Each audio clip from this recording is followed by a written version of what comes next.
ಅನೇಕ ವರ್ಷದಿಂದ ಪ್ರಭುತ್ವ ವ್ಯವಸ್ಥೆ ಹೋರಾಟಗಳನ್ನು ನಡೆದಿದೆ. ನಾವು ಹೋರಾಟದಲ್ಲಿ ಭಾಗವಹಿಸಿದ್ದೇವೆ. ಒಂದು ಪಾರ್ಟಿಯ ಹೋರಾಟ ನಡೆದ್ರೆ ಅಥವಾ ಪರಿವಾರ ಸಂಘಟನೆಗಳ ಹೋರಾಟ ನಡೆದ್ರೆ ಎಷ್ಟು ಪೊಲೀಸ್ನವ್ರು ಇರ್ತಾರಪ್ಪ ಅಂತ ಹೇಳಿದ್ರೆ ಅಪ್ಪಪ್ಪ ಅಂತ ಹೇಳಿದ್ರೆ ಒಂದು 10 ಜನ ಬೆಳ್ತಂಗಡಿಯ ಹೋರಾಟದ ಸಂದರ್ಭದಲ್ಲಿ ಪೊಲೀಸ್ ಇರೋದನ್ನು ನಾವು ಕಂಡಿದ್ದೇವೆ. ಆದರೆ ಇವತ್ತು ನಮ್ಮ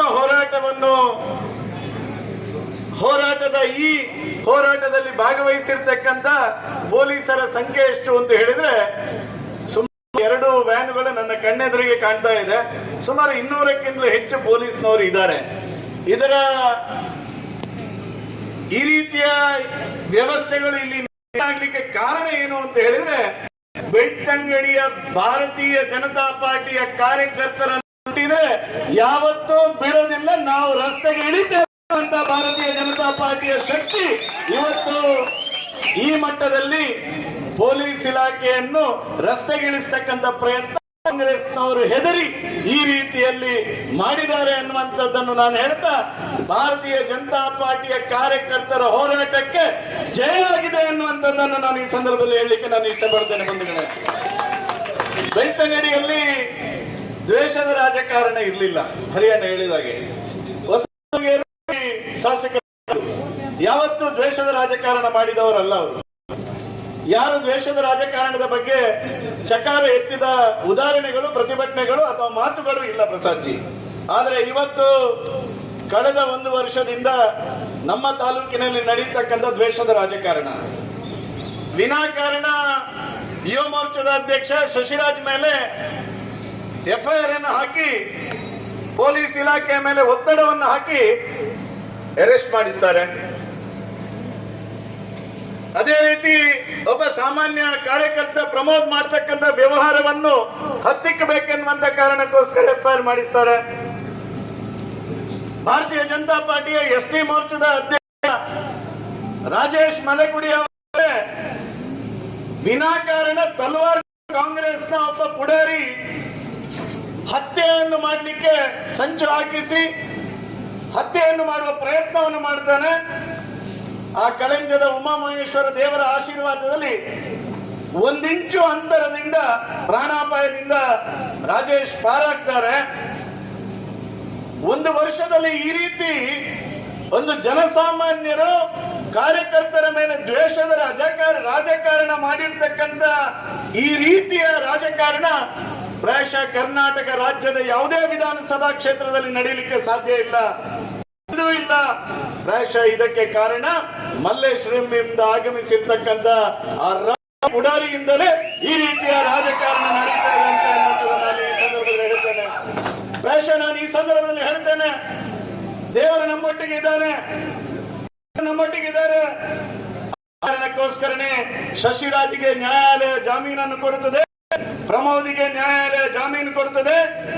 ವಿನಾಕಾರಣ ರಾಜೇಶ್ ಮಲೆಕುಡಿ ಅವರ ಮೇಲೆ ಒಂದು ನೆನಪಿಟ್ಟುಕೊಳ್ಳಿ, ನಮ್ಮ ಮನೆಯ ಮಗಳನ್ನು, ನಮ್ಮ ಮನೆಯ ಮಗುವನ್ನು ವಿನಾಕಾರಣ ದ್ವೇಷದ ರಾಜಕಾರಣಕ್ಕೋಸ್ಕರ ಲೈಂಗಿಕ ದೌರ್ಜನ್ಯ ಎನ್ನುವಂತ ಹೆಸರು ಯಾವುದೋ ಒಬ್ಬ ಬೆಂಗಳೂರಿನ ಪುಡಿ ರೌಡಿ ಬೆಳ್ತಂಗಡಿ ಅವನು ಹೇಳಿದಾನೆ ಎನ್ನುವ ಕಾರಣಕ್ಕೋಸ್ಕರ ಒಬ್ಬ ತಂದು ಹಾಸ್ಪಿಟಲ್ ಅಲ್ಲಿ ಮಲಗಿಸಿ ಇವತ್ತು ಪೋಕ್ಸೋ ಕೇಸ್ ಹಾಕ್ತಕ್ಕಂಥ ಕೆಲಸವನ್ನು ಮಾಡ್ತಾರಂತ ಆದ್ರೆ ಇದನ್ನು ಮೆಚ್ಚೋದಿಲ್ಲ.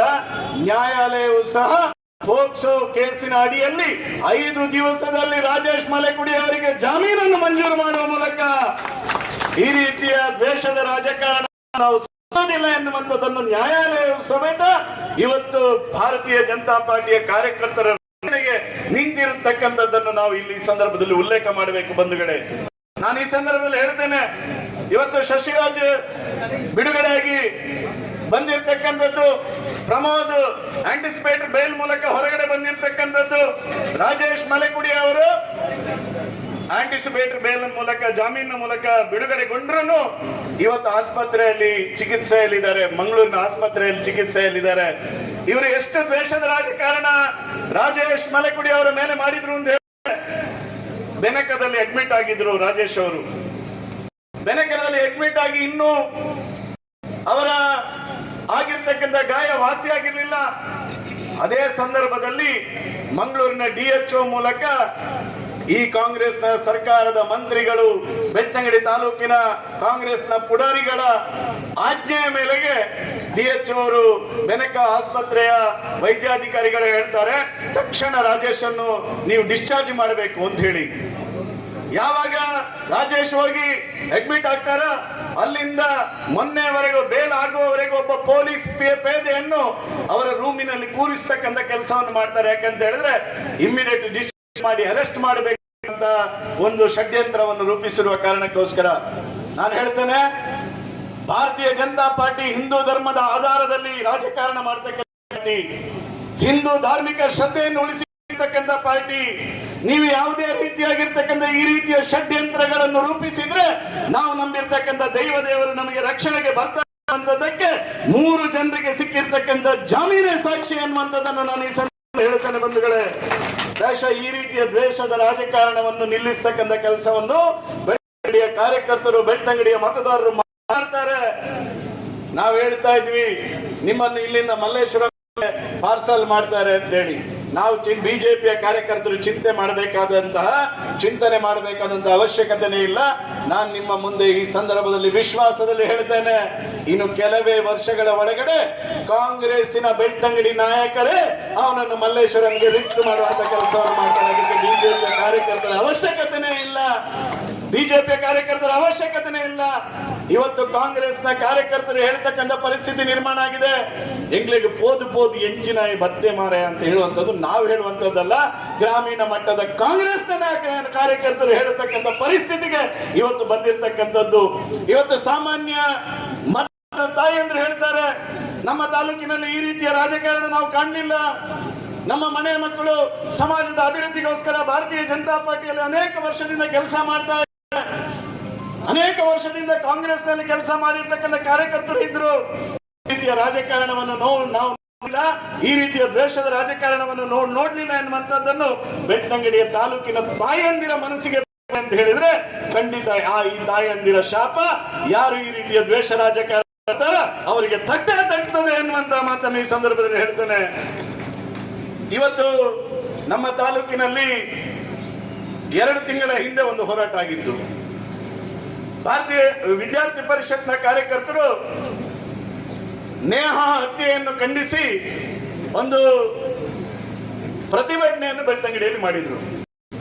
ಅಂತ ವಿದ್ಯಾರ್ಥಿಗಳು ನೇಹಾ ಹತ್ಯೆಯನ್ನು ಮಾಡಿರ್ತಕ್ಕಂಥ ಆರೋಪಿಗಳನ್ನು ಬಂಧಿಸಬೇಕು, ನೇಹಳಿಗೆ ನ್ಯಾಯ ಸಿಗಬೇಕೆನ್ನುವಂತ ಹೋರಾಟವನ್ನು ಮಾಡಿರ್ತಕ್ಕಂಥ ನಮ್ಮ ಮನೆಯ ಮಕ್ಕಳು, ವಿದ್ಯಾರ್ಥಿ ಪರಿಷತ್ನ ಕಾರ್ಯಕರ್ತರು, ಕಾಲೇಜುಗಳಲ್ಲಿ ಓದ್ತಕ್ಕಂಥ ಮಕ್ಕಳ ಮೇಲೆ 2 ತಿಂಗಳ ನಂತರ ಪೊಲೀಸ್ ಇಲಾಖೆಯನ್ನು ಉಪಯೋಗ ಮಾಡಿ FIR ಮಾಡ್ತೀರಂತ ಹೇಳಿದ್ರೆ ಆ ಮಕ್ಕಳ ಶಾಪ ನಿಮಗೆ ತಟ್ಟದೆ ಇರ್ತದ? ಆ ಮಕ್ಕಳ ಶಾಪ ತಟ್ಟದೆ ಇರ್ತದ ನಿಮಗೆ? ಈ ರೀತಿಯ ದ್ವೇಷದ ರಾಜಕಾರಣ ಮಾಡಬೇಡಿ. ಈ ರೀತಿಯ ದ್ವೇಷದ ರಾಜಕಾರಣ ಮಾಡಿದ್ರೆ ಇದು ಧರ್ಮದ ಮಣ್ಣು, ಇದು ಧರ್ಮದ ಮಣ್ಣು. ಯಾರು ಅಧರ್ಮದಿಂದ ನಡ್ಕೊಳ್ತಾರೋ ಆ ಅಧರ್ಮದಿಂದ ನಡ್ಕೊಳ್ತಕ್ಕಂಥ ವ್ಯಕ್ತಿಗಳನ್ನು ಸಂಹಾರ ಮಾಡತಕ್ಕಂಥ ಕೆಲಸವನ್ನು ಆ ದೇವರು ಮಾಡ್ತಾರೆ ಎನ್ನುವಂತ ವಿಶ್ವಾಸ ಉಳಿಸಿಕೊಂಡಿರ್ತಕ್ಕಂಥ ಮಣ್ಣು ಬೆಳ್ತಂಗಡಿ ವಿಧಾನಸಭಾ ಕ್ಷೇತ್ರದ ಬೆಳ್ತಂಗಡಿ ತಾಲೂಕಿನ ಮಣ್ಣು ಇದು. ಪ್ರಾಯಶಃ ನಾನು ಈ ಸಂದರ್ಭದಲ್ಲಿ ಹೆಚ್ಚು ಮಾತಾಡುವುದಿಲ್ಲ. ಒಂದು ವಿಚಾರವನ್ನಂತೂ ಸ್ಪಷ್ಟವಾಗಿ ಹೇಳ್ತೇನೆ, ಇವತ್ತು ರಾಜ್ಯದಲ್ಲಿ ಕಾಂಗ್ರೆಸ್ ಮಾಡಿರ್ತಕ್ಕಂಥ ಕಾಂಗ್ರೆಸ್ನ ಆಡಳಿತ ಇವತ್ತು ಸಮುದಾಯ ST ಸಮುದಾಯಕ್ಕೆ ಮೀಸಲಿಟ್ಟಿರ್ತಕ್ಕಂಥ ಸಾವಿರಾರು ಕೋಟಿ ರೂಪಾಯಿಗಳನ್ನು ಅಲ್ಪಸಂಖ್ಯಾತರ ಶ್ರೇಯಾಭಿವೃದ್ಧಿಗೆ 10,000 ಕೋಟಿ ಕೊಡ್ತೇನೆ ಅಂತ ಘೋಷಣೆ ಮಾಡ್ತಾರೆ ಈ ರಾಜ್ಯದ ಮುಖ್ಯಮಂತ್ರಿ. ಮೊನ್ನೆ ಪೆಟ್ರೋಲ್ ಮತ್ತು ಡೀಸೆಲ್ಗೆ ₹3, ₹3.5 ಏರಿಕೆಯನ್ನು ಮಾಡಿದ್ರು. ನಾನು ಮತ್ತೆ ಇದನ್ನು ಪುನರುಚ್ಚಾರ ಮಾಡ್ತೇನೆ. SC ಸಮುದಾಯದ ST ಸಮುದಾಯದ ದುಡ್ಡನ್ನು ನೀವು ಅಲ್ಪಸಂಖ್ಯಾತರ ಅಭಿವೃದ್ಧಿ ಅಂತ ಹೇಳುವಂತ ಕಾರಣಕ್ಕೋಸ್ಕರ ಓಲೈಕೆ ರಾಜಕಾರಣ ಮಾಡಿ ನೀವು ಮುಸಲ್ಮಾನರಿಗೆ ಕೊಡ್ತೀರಂತ ಆದ್ರೆ, ನಾಳೆ ನೀವು ಡೀಸೆಲ್ಗೆ ಮತ್ತು ಪೆಟ್ರೋಲ್ಗೆ ಏರಿಕೆ ಇರ್ತಕ್ಕಂಥ ದುಡ್ಡನ್ನು ಸಹ ಹಿಂದೂಗಳಿಗೆ ಕೊಡುವುದಿಲ್ಲ. ಮತ್ತೆ ನಿಮ್ಮ ಓಲೈಕೆ ರಾಜಕಾರಣದ ಮುಸಲ್ಮಾನರಿಗೆ ಕೊಡ್ಲಿಕ್ಕೆ ಗಿಫ್ಟ್ ಘೋಷಣೆ ಇರ್ತಕ್ಕಂಥದ್ದು ಎನ್ನುವಂಥದ್ದನ್ನು ಹೇಳ್ತೇನೆ. ನಾನು ಈ ಸಂದರ್ಭದಲ್ಲಿ ಸ್ಪಷ್ಟವಾಗಿ ಹೇಳ್ತೇನೆ, ಈ ರೀತಿಯ ದ್ವೇಷದ ರಾಜಕಾರಣ ಮಾಡತಕ್ಕಂಥ ಕಾಂಗ್ರೆಸ್ಸಿಗರಿಗೆ ತಕ್ಕ ಉತ್ತರವನ್ನು ನಾವು ಮುಂದಿನ ದಿನಗಳಲ್ಲಿ ಗ್ರಾಮಗಳಲ್ಲಿ ಜನಜಾಗೃತಿಯನ್ನು ಮೂಡಿಸುವ ಮೂಲಕ ನಾವು ಈ ತಾಲೂಕಿನ ಜನರಿಗೆ ಬೆಳ್ತಂಗಡಿ ತಾಲೂಕಿನಲ್ಲಿ ಆಗ್ತಕ್ಕಂಥ ರಾಜಕಾರಣವನ್ನು ತಿಳಿಸ್ತೇವೆ. ಈ ಸಂದರ್ಭದಲ್ಲಿ ಬೆಳ್ತಂಗಡಿಯ ಮಲ್ಲೇಶ್ವರಂನ ಕಾಂಗ್ರೆಸ್ಸಿಗರಿಗೆ ಹೇಳ್ತೇನೆ, ಸ್ವಾಮಿ, ಕಳೆದ ಒಂದು ವರ್ಷದಲ್ಲಿ ಅಭಿವೃದ್ಧಿಗೋಸ್ಕರ 1 ರೂಪಾಯಿಯನ್ನು ನಿಮ್ಮ ಸರ್ಕಾರ ಕೊಡ್ಲಿಲ್ಲ. ಎಸ್ಟಿ ಸಮುದಾಯ ಅಭಿವೃದ್ಧಿಗೋಸ್ಕರ 1 ರೂಪಾಯಿಯನ್ನು ನೀವು ಕೊಡ್ಲಿಲ್ಲ. ಅದೆಷ್ಟೋ ಗ್ರಾಮ ಪ್ರದೇಶದ ಶಾಲೆಗಳು ಇವತ್ತು ನೀರು ಸೋರಿ ಇವತ್ತು ಹಂಚು ಬೀಳುವ ಸ್ಥಿತಿಯಲ್ಲಿದೆ. ಅದಕ್ಕೂ 1 ರೂಪಾಯಿಯನ್ನು ಕೊಡ್ಲಿಲ್ಲ. ಅದೆಷ್ಟೋ ಅಂಗನವಾಡಿಗಳು ಇವತ್ತು ಮಕ್ಕಳನ್ನು ಅಂಗನವಾಡಿಗೆ ಕಳಿಸದ ಸ್ಥಿತಿಯಲ್ಲಿ ಇವತ್ತು ಮೂಲಭೂತ ಸೌಕರ್ಯ ವಂಚಿತ ಅಂಗನವಾಡಿಗಳು, ಅದಕ್ಕೂ ನೀವು 1 ರೂಪಾಯಿ ಕೊಡಲಿಲ್ಲ. ಎಷ್ಟೋ ರಸ್ತೆಗಳು ಕೆಸರುಮಯವಾಗಿ ಗುಂಡಿ ಬಿದ್ದ ಡಾಮರೀಕರಣಗೊಂಡ ರಸ್ತೆಗಳಿಗೂ ರೀಡಾಮರ್ ಹಾಕಿಸ್ತಕ್ಕಂಥ ಪ್ಯಾಚ್ ವರ್ಕ್ ಮಾಡಿಸ್ತಕ್ಕಂಥ ದೃಷ್ಟಿಯಲ್ಲಿ 1 ರೂಪಾಯಿ ಅನುದಾನವನ್ನು ಕೊಡ್ಲಿಲ್ಲ.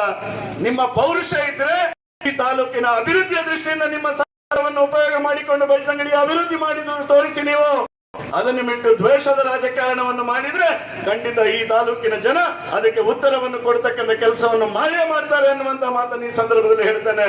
ಪ್ರಾಯಶಃ ಇವತ್ತಿನ ಈ ಹೋರಾಟ ಮುಂದಿನ ದಿನಗಳಲ್ಲಿ ಗ್ರಾಮಗಳಲ್ಲಿ ಕಾಂಗ್ರೆಸ್ ಮಾಡಿರ್ತಕ್ಕಂಥ ಈ ರೀತಿಯ ದ್ವೇಷದ ಕಾರಣವನ್ನು ಖಂಡಿತವಾಗಿಯೂ ನಾವು ಅದನ್ನು ಎದುರಿಸ್ತೇವೆ.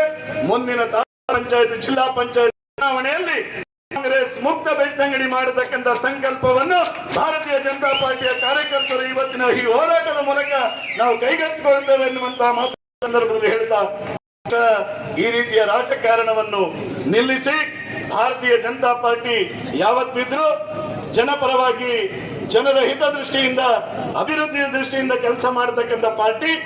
ಈ ಪಾರ್ಟಿಗೆ ಇವತ್ತು ನೋಡಿ, ನಾವೆಲ್ಲರೂ ಇವತ್ತು ಸುಮಾರು 1,000ಕ್ಕಿಂತಲೂ ಹೆಚ್ಚು ಜನ ಇವತ್ತು ಈ ಪ್ರತಿಭಟನೆಯಲ್ಲಿ ನಾವು ಭಾಗವಹಿಸಿದ್ದೇವೆ ಅಂತ ಹೇಳಿದ್ರೆ, ಈ ತಾಲೂಕಿನ 2,30,000 ಜನ ಪ್ರತಿನಿಧಿಯಾಗಿ ಇವತ್ತು ನಾವು ಪ್ರತಿಭಟನೆಯಲ್ಲಿ ಭಾಗವಹಿಸತಕ್ಕಂಥದ್ದು.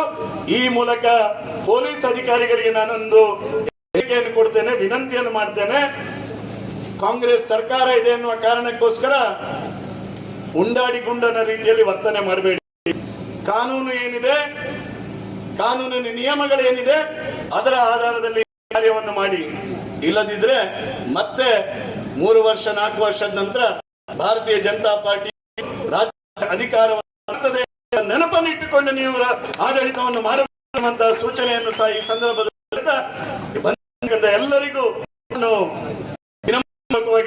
ಧನ್ಯವಾದಗಳನ್ನು ಸಲ್ಲಿಸ್ತಾ, ಭ್ರಷ್ಟಾಚಾರ ಮುಕ್ತವಾಗಿರ್ತಕ್ಕಂಥ ಸ್ವಾಸ್ಥ್ಯ ಸಮಾಜವನ್ನು ನಿರ್ಮಾಣ ಮಾಡತಕ್ಕಂಥ ನಿಟ್ಟಿನಲ್ಲಿ ಕಾಂಗ್ರೆಸ್ ಸರ್ಕಾರ ಈ ತಾಲೂಕಿನ ಕಾಂಗ್ರೆಸ್ಸಿಗರು ಯೋಚನೆಯನ್ನು ಮಾಡಿ ಈ ರೀತಿಯ ದ್ವೇಷ ರಾಜಕಾರಣವನ್ನು ಬಿಟ್ಟು ಪ್ರೀತಿಯ ರಾಜಕಾರಣವನ್ನು ಮಾಡಿ ಅನ್ನುವಂತಹ ಮಾತನ್ನು ಈ ಸಂದರ್ಭದಲ್ಲಿ ಹೇಳ್ತಾ ಎಲ್ಲರಿಗೂ ವಂದಿಸ್ತಾ ನನ್ನ ಮಾತು ಮುಗಿಸ್ತೇನೆ. ಭಾರತ್ ಮಾತಾ ಕೀ, ಭಾರತ್ ಮಾತಾ ಕೀ, ಭಾರತ್ ಮಾತಾ ಕೀ. ದೇಶದ ರಾಜಕಾರಣ ಮಾಡುವ ಬೆಳ್ತಂಗಡಿ ಕಾಂಗ್ರೆಸ್ಸಿಗರಿಗೆ, ದೇಶದ ರಾಜಕಾರಣ ಮಾಡುವ ಬೆಳ್ತಂಗಡಿ ಕಾಂಗ್ರೆಸ್ಸಿಗರಿಗೆ, ದೇಶದ ರಾಜಕಾರಣ ಮಾಡುವ ಬೆಳ್ತಂಗಡಿ ಕಾಂಗ್ರೆಸ್ಸಿಗರಿಗೆ